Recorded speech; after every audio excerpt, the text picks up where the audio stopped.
and especially to Miss Moira. Today, let's talk about lipid and protein metabolism.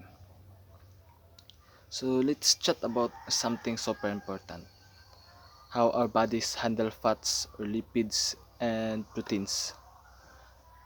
Forget the science jargon for a minute. Think of it like this: proteins are the bodybuilders, they are like the construction workers crew, constantly repairing and building everything from your muscles to your hair.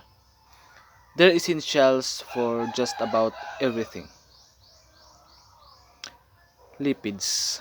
Those are our energy reserves, the fuel that keeps us going. We're talking about fats and oils. They're like the power plants of our body, providing that extra zinc for activity.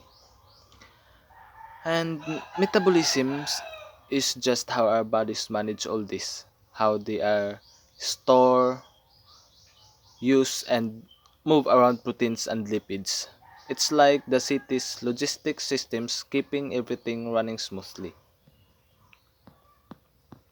Now then, things are balanced. When we eat well and get some regular movement, our bodies thrive just like a well-run city. But if something's off, or too much fuel or fat or not enough builders or protein, we might see problems like high cholesterol or weak muscles. So the key is balance. Eat a good diet, stay active, and give your body the tools it needs.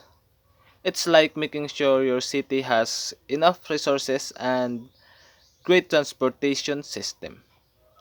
So let's work together and keep our bodies running smoothly.